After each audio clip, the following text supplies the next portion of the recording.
సబితా ఇంద్రారెడ్డి వ్యాఖ్యలకు అదే స్థాయిలో కౌంటర్ ఇచ్చారు డిప్యూటీ సీఎం భట్టి విక్రమార్క. దీంతో మాజీ మంత్రి డిప్యూటీ సీఎం మధ్య తీవ్ర స్థాయిలో డైలాగ్ వార్ నడిచింది.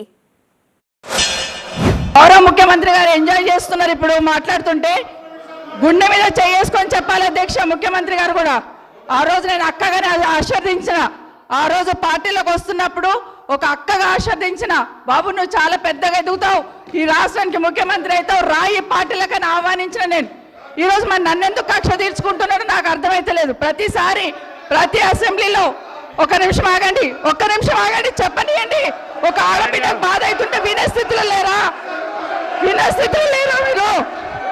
ఎందుకు నన్ను టార్గెట్ చేసిండు? ఒక్క మాట్లాడి చెప్పండి అధ్యక్ష, ముందు కంట్రోల్లో పెట్టండి అధ్యక్ష. ముఖ్యమంత్రి గారు ఒక మాట అన్నారు కేటీఆర్ గారిని, నీ వెనక కూర్చున్న అక్కలను నమ్ముకోవద్దు, మోసం చేస్తున్నాను. ఏం మోసం చేసినాం అధ్యక్ష? ఏముంచినాం అధ్యక్ష? టీఆర్ఎస్ పార్టీలో చేరినటువంటి వారు ఇవాళ బాధపడుతూ మాట్లాడుతున్న, ఆవేదన చెందుతున్నా అంటే ఆవేదన చెందాల్సింది ఎవరు అధ్యక్ష? నేనా, కాంగ్రెస్ పార్టీ, లేకపోతే ఈ రాష్ట్రంలో ఉన్నటువంటి ప్రజాస్వామ్యవాదుల? ఎవరు అధ్యక్ష బాధపడాల్సింది? వారా? ఇంకా ఏం ముఖం పెట్టుకొని ఈ సభానాయకుడిని రేవంత్ రెడ్డి గారిని, ముఖ్యమంత్రి గారిని పట్టుకొని ఇంకా మాట్లాడుతున్నారు? దేనికి మాట్లాడుతున్నారు అధ్యక్ష?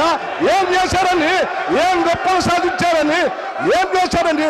పార్టీలు మారి పరువు తీసి మొత్తం ప్రజాస్వామ్యాన్ని కూలి చేసింది కాకుండా ఇంకా మాట్లాడుతూ ఉన్నారు, ఆవేదన చెందుతున్నారు, బాధపడుతున్నారంటే బాధపడాల్సింది ఎవరు అధ్యక్ష? ఇది కాదు.